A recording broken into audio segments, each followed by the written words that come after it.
Mr. Mayor, actually, I will ask one more question. Why did the Jewish community not feel loved and wanted when other people do?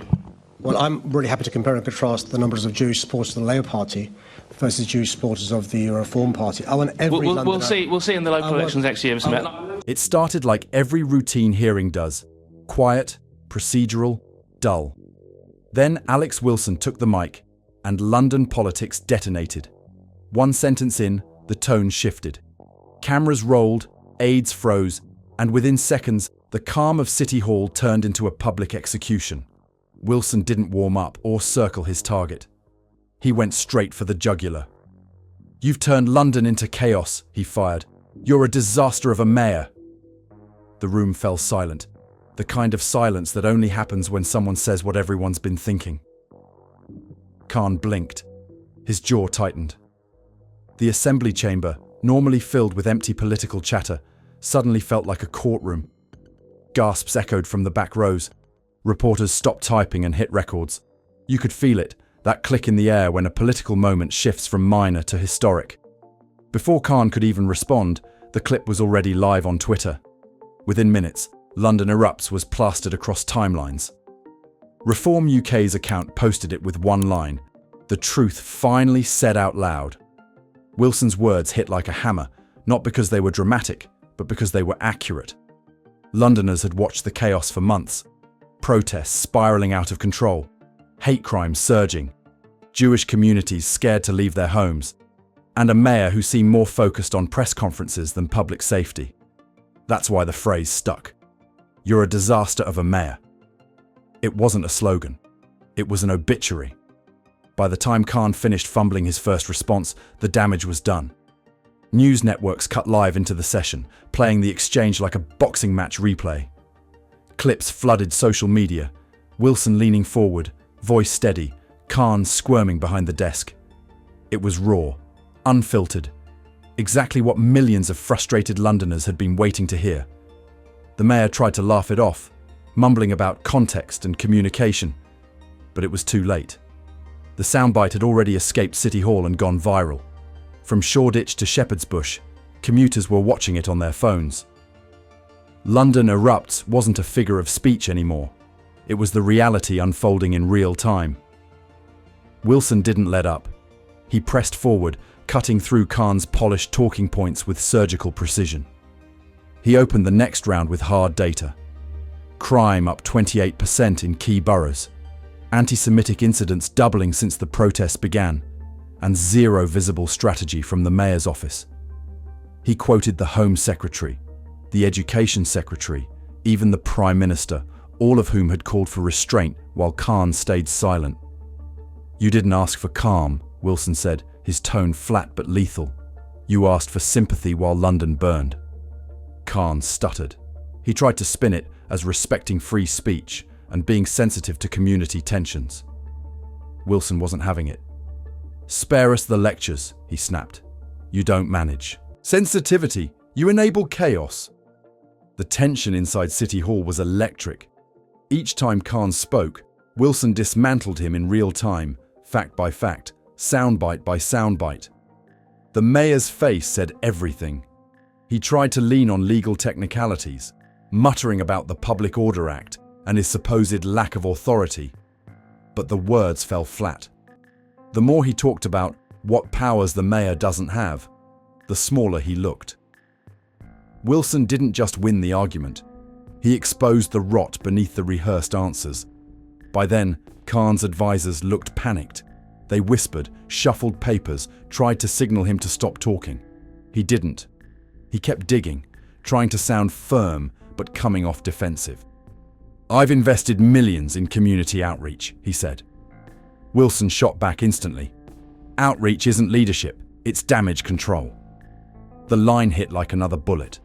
The crowd murmured. Even Labour members shifted uncomfortably in their seats. Outside, social media was already turning the hearing into a digital battlefield. TikTok edits popped up with captions like "Wilson 1, Khan 0." On Twitter, memes of Khan under fire spread faster than his office could issue statements. It wasn't just an argument anymore. It was a public reckoning, and every second was being replayed in 4K. Then came the breaking point, the meltdown moment that no PR team could spin away. Khan tried to regain the floor by accusing Wilson of political theatre. His voice cracked midway through the sentence. The camera zoomed in. Wilson leaned back in his chair, smirked and said, "Theatre. You're the scriptwriter of every crisis in this city." That one sentence detonated everything. The chamber exploded with noise, gasps, murmurs, even applause from the back rows. The moderator tried to restore order, but it was already chaos. Reporters tweeted live reactions as Reform UK's official page replayed the moment frame by frame. Within minutes, Wilson v Khan and Sadiq meltdown topped global trends. The BBC aired the clip 5 times that night. Sky News ran it on loop with the headline, "Khan crumbles under pressure." Radio hosts dissected every line. Conservative MPs jumped in with quotes praising Wilson's unfiltered honesty. And while Khan's office rushed to draft a statement about maintaining professionalism, the internet had already crowned a winner. The public didn't see a debate. They saw a takedown. One man standing up to years of excuses, failures, and political arrogance, and doing it live, without notes, without apology. By midnight, clips of the confrontation had hit over 10 million views. Commentators called it the defining moment of Wilson's career. Others called it the beginning of Khan's end. For Londoners watching at home, it was something simpler: relief. Finally, someone said what they'd been shouting at their screens for years. City Hall wasn't supposed to erupt, but it did. And for the first time in a long time, London cheered. By nightfall, the city was shaking. What started inside City Hall had spilled onto the streets. Crowds gathered outside the glass walls, chanting Alex Wilson's name like he'd just won an election. "Khan out now!" echoed through the air, bouncing off the Thames and up to Westminster Bridge. Supporters waved Union Jacks and Reform Party flags, mixing frustration with something else: relief. Londoners finally had a voice that fought back. Videos from Trafalgar Square showed the mix. Black cabs parked bumper to bumper, shopkeepers standing shoulder to shoulder with students, chanting together in the cold night. Police moved fast to set up barriers as tempers flared near Parliament. One group of protesters carried signs reading "Enough excuses," while another draped a banner from a balcony that said, "Wilson said it, we agree." It wasn't organised. There were no party banners, no campaign leaflets, no central message. Just raw energy, like the city itself was venting years of bottled frustration. Within hours, the footage hit social media. Clips of the chants flooded TikTok, the words "Khan out now" looping over sirens and streetlights. Even foreign outlets started covering it. CNN called it a populist eruption in the heart of London. London transport unions joined in by morning. In a rare public statement, they condemned Khan's political detachment, accusing him of abandoning frontline workers to shoulder the weight of policies written from behind polished desks. That line hit hard. Tube drivers, bus operators, even station staff started sharing it online. For once, London's working class and its middle-class commuters were united, not by ideology, but by exhaustion. One viral image summed it up perfectly. A protester held a cardboard sign outside City Hall reading, "We wanted leadership, we got excuses." It wasn't just clever. It was truth carved into cardboard. Reform UK didn't waste a second. By the next morning, Nigel Farage was on live television grinning. "That's discipline under fire," he said, replaying Wilson's confrontation in slow motion. "He said what millions of Londoners are thinking, and he did it in the lion's den." The clip spread like wildfire. Conservative MPs piled on, calling Khan's record a civic disaster zone and mocking Labour for hiding behind diversity slogans instead of fixing broken streets. Political analysts could barely keep up.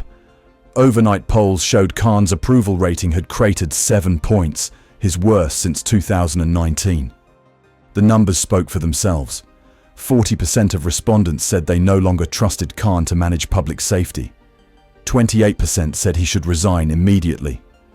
and among younger voters, Wilson's name was trending above every Labour minister in London. Inside Labour headquarters, panic meetings began before breakfast.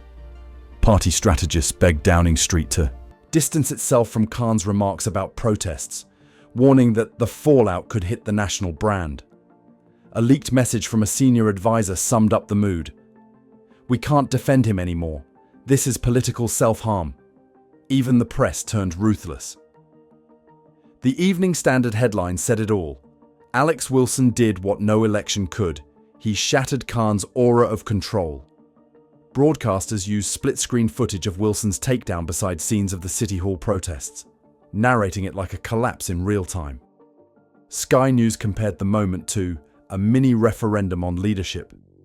Every frame made Khan look smaller, cornered, and out of touch. And Reform UK's war room could smell victory. Their donation link crashed twice in 12 hours from traffic spikes. Supporters were calling it London's political awakening. For the first time in years, a single viral moment had flipped the city's conversation upside down, and Khan's polished PR machine couldn't contain it.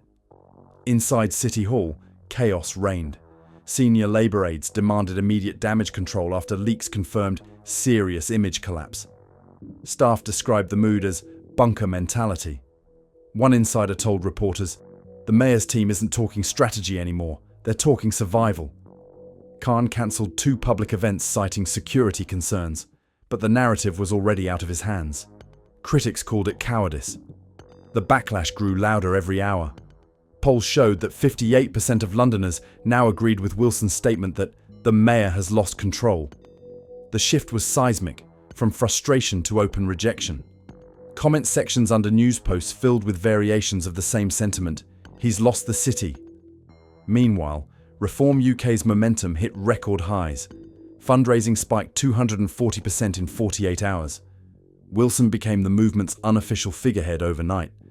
His speech was replayed at Reform rallies from Manchester to Brighton. Supporters treated the moment like history in real time. Even usually neutral commentators were saying the quiet part out loud. "This isn't just a media hit," one political analyst said on BBC Radio. "This is the moment the city turned." Newspapers across the spectrum ran the same line. London didn't just watch a debate, it witnessed a reckoning. By Sunday, Khan was visibly shaken. He released a pre-recorded statement about maintaining calm and mutual respect, but nobody cared. The internet drowned him out. A single clip from the protests racked up 20 million views. A man standing outside City Hall yelling, "You're not our mayor anymore!" London had reached boiling point. The crowd's anger wasn't ideological, it was personal. It was years of failed promises, gridlocked traffic, rising crime, and leadership that always arrived late, if it arrived at all. Wilson didn't just embarrass the mayor, he cracked the wall that protected him. City Hall, once the stage of scripted politics, had become the symbol of revolt. The public had chosen their side, and for the first time in a decade, it wasn't the mayor's. London woke up, furious and fearless. The silence is over, the city's speaking loud. Stay tuned, hit subscribe, because this fight for leadership has only just begun.